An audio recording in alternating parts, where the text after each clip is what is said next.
حضور سید عالم صلی اللہ علیہ وسلم نے ارشاد فرمایا، میرے آقا مولا نے فرمایا 4 لوگ ایسے ہیں جو اللہ کے غضب میں صبح کرتے ہیں اور اللہ کے غضب میں شام کرتے ہیں۔ صحابہ نے پوچھا یا رسول اللہ وہ 4 کون سے ہیں؟ میرے آقا مولا صلی اللہ علیہ وسلم نے فرمایا ایک تو وہ مرد ہے جو عورتوں جیسی مشابہت اختیار کرے، اور ایک وہ عورت ہے جو مردوں جیسی مشابہت اختیار کرے۔ تو وہ اللہ کے غضب میں صبح بھی کرتے ہیں اور اللہ کی ناراضگی میں شام کرتے ہیں۔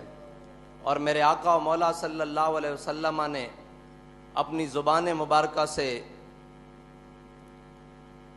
لعنت فرمائی ان مردوں پر بھی اور ان عورتوں پر بھی۔ میرے آقا و مولا صلی اللہ علیہ وسلم نے فرمایا المشتبہین من الرجال بالنساء، وہ مرد جو عورتوں جیسی صورت اختیار کرتے ہیں اور وہ عورتیں جو مردوں جیسی صورت اختیار کرتے ہیں، اللہ کی ان پر لعنت ہو۔ اب لعنت سے مراد کیا ہے جی؟ لعنت سے مراد یہ ہے کہ لغوی معنی اس کا یہ ہے کہ اللہ کی رحمت سے محروم ہو جانا، اور جو اللہ کی رحمت سے محروم ہو جائے وہ اللہ کے غضب کا مستحق ٹھہرتا ہے، اور جو اللہ کے غضب کا مستحق ٹھہرے وہ دنیا و آخرت میں برباد ہو جاتا ہے۔ یہ ہے لعنت کا معنی۔ اور میرے آقا و مولا صلی اللہ علیہ وسلم وہ زبان جس کو سب کن کی کنجی کہیں، اس کی نافذ حکومت پہ لاکھوں سلام۔ اب جس زبان سے ان کے اوپر لعنت ہوئی ہے وہ تو قیامت تک برستی رہے گی۔ اور لعنت سے مراد آپ کو بتا دیا کہ لعنت سے مراد وہ اللہ کی رحمت سے محروم ہو گئے، اور جس کو میرے آقا و مولا اللہ کی رحمت سے محروم کریں اسے رب کی رحمت دلوانے والا اور کون ہوگا؟ اس کو قیامت تک اللہ کی رحمت کوئی نہیں دلوا سکتا۔ اور جو اللہ کے غضب کا مستحق ٹھہر جائے، میرے آقا و مولا صلی اللہ علیہ وسلم کی زبان مبارکہ سے اسے اللہ کے غضب سے بچا کون سکتا ہے؟ عطائے عرب، جلائے کرب، فیوز عجب، بغیر طلب، یہ رحمت رب ہے کس کے سبب؟ بے رب جہاں تمہارے لیے۔ یہ اللہ کی رحمت ہے ہی حضور کے سبب، اور اللہ کی رحمت کا سب سے بڑا مظہر میرے آقا و مولا صلی اللہ علیہ وسلم کی ذات ہے۔ اب جو میرے آقا و مولا صلی اللہ علیہ وسلم کی زبان مبارکہ سے جن پر لعنت ہوئی ہے، اور وہ کام کر کے کوئی سمجھے میں مسلمان بچ جاؤں گا یا میرا دین بچ جائے گا یا میں اللہ کی رحمت پالوں گا، وہ کبھی بھی نہیں پا سکتا۔ اب رہی بات، پوری دنیا میں ایک ڈھونگ رچایا گیا۔ وہ سب سے پہلے حقوق نسواں پہ ڈھونگ رچایا گیا جی، عورتوں کے حقوق۔ پھر اس کے بعد رچایا گیا جی اقلیتوں کے حقوق۔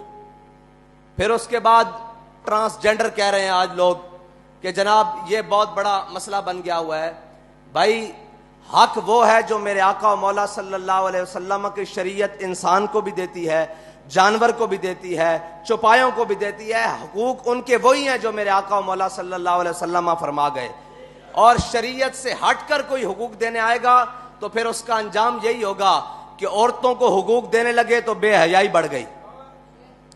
بھائی جب عورتوں کو حقوق دینے کی باری آئی تو پھر بے حیائی بڑھائی گئی، عورتوں کو حق نہیں ملا۔ آج بھی کسی جا کے سمجھدار اور کسی بھی شعور رکھنے والے سے جا کر پوچھو، بلکہ شعور رکھنے والی خاتون سے جا کر پوچھو کہ تمہیں تمہارا حق ملا ہے، وہ کہے گی نہیں، میری تصویر اتار کر بورڈوں پر تو لگا دی گئی ہے لیکن مجھے میرا حق نہیں ملا۔ مجھے برہنہ تو کر دیا گیا ہے لیکن میرا حق نہیں ملا۔ مجھے جناب سٹاف تو رکھ لیا گیا ہے آفیسز میں، جناب چائے پلانے کے لیے اور ریسپشن پر سامنے دکھانے کے لیے تو رکھ دیا گیا ہے لیکن میرا حق نہیں ملا۔ یاد رکھنا قیامت تک حق اسی کو ملے گا جو میرے آقا کا فرمان مانے گا، اور جو اس سے علاوہ حق ڈھونڈنے جائے گا پھر کے گلی گلی تباہ، ٹھوکریں سب کی کھائے کیوں، دل کو جو عقل دے خدا پھر تیری گلی سے جائے کیوں۔ حق وہی ہے جو میرے آقا و مولا صلی اللہ علیہ وسلم کے دین نے دیے، جو میرے آقا و مولا صلی اللہ علیہ وسلم کی شریعت نے دی۔ اب آ جائیں اقلیتوں کے حقوق پر۔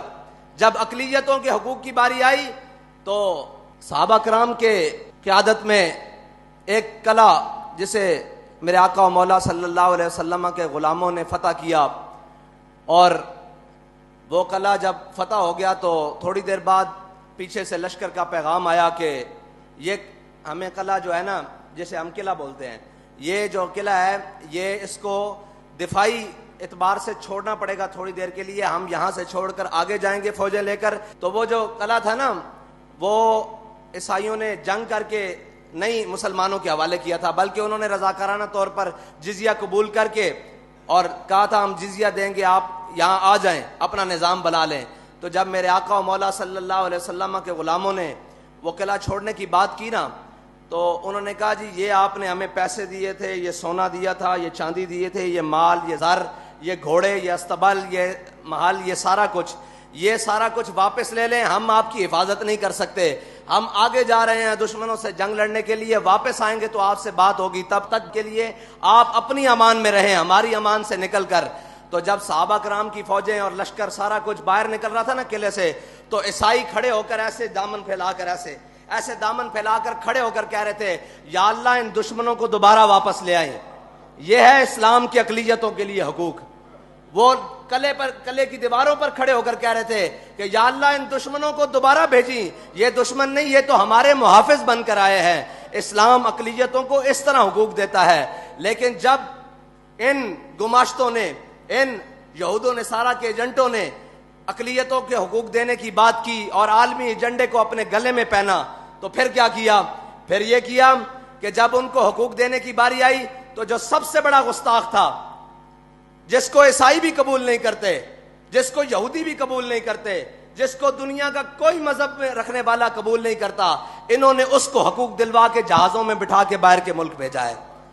بھائی گستاخ کے لیے اقلیت ہے، یہاں اقلیتیں بس رہی ہیں، یہاں ہماری گلیوں میں، کوچوں میں صفائی، روڈوں پر صفائی، اقلیتیں بڑے بڑے کام کرتی ہیں، یہاں ہمارے دفتروں میں موجود ہیں، ہر کام کے لیے ہر جگہ موجود ہیں. ان کے حقوق کی بات کرو، تمہیں گستاخ کے حقوق کے ساتھ کیا ہے؟ اس کا مطلب ہے عالمی ایجنڈا یہ تھا کہ اقلیتوں کو کوئی مسئلہ نہیں، اقلیتوں کی آڑ میں گستاخان رسول کو چھڑوانے کا مقصد تھا. یہ ہے اقلیتوں کا حقوق. اب رہ گئی بات جناب ٹرانسجینڈر کو حقوق.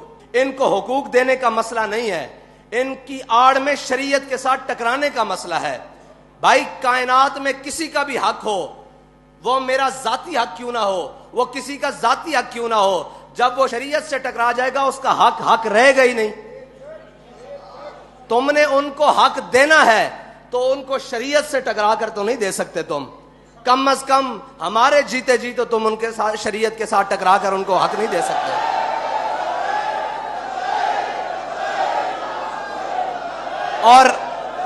اور وہ حق رہا ہی نہیں جو شریعت سے ٹکرا جائے. اب تو وہ کفر بن گیا ہے جو شریعت سے ٹکرا کر ان کو حق دینے کی بات کرے. اور اس کفر کو جناب بات کرنے کی یا اس کفر کو نافذ کرنے کی بات کرے گا تو پھر اسلام کے سپاہی اس کے سامنے کھڑے ہو جائیں گے انشاءاللہ. اور انشاءاللہ پھر اس طرح کھڑے ہوں گے جس طرح فیض آباد میں کھڑے رہے ختم نبوت کے لیے، اور پھر اس طرح کھڑے رہیں گے جس طرح وزیر آباد میں جناب ناموس رسالت پر پہرا دینے کے لیے کھڑے رہے. خبردار جو شریعت سے ٹکرائے گا. ہمارے بڑوں نے اس ملک میں قربانیاں تمہاری عیاشی کے لیے یا شریعت سے ٹکرانے کے لیے نہیں دی. ہمارے بڑوں نے قربانیاں اس ملک میں اس لیے دی تھیں کہ اس ملک کا نظام لا الہ الا اللہ محمد رسول اللہ کے مطابق چلے گا. اس ملک کا نظام میرے آقا و مولا صلی اللہ علیہ وسلم کے دین کے مطابق چلے گا. اس ملک کا نظام میرے آقا و مولا صلی اللہ علیہ وسلم کی شریعت کے مطابق چلے گا. اللہ تعالیٰ تو انو تے مینو حضور دے دین نال وفا نصیب فرمائے. اور جناب حضور دے دین دی سربلندی واسطے سانو ہمیشہ میدان عمل چ رہن دی توفیق عطا فرمائے. جے اے بل واپس نہ ہویا تو انشاءاللہ پھر اے تا جے گل ہے نا.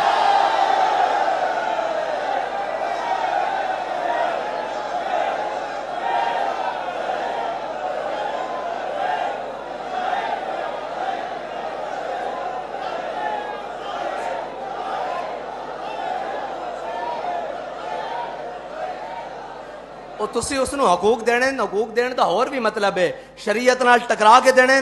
شریعت نال ٹکران تو پہلے تو انو ساڑے نال ٹکرانا پے گا. جدو اسی مک گئے پھر تہاڈا جو مرضی دل کرے.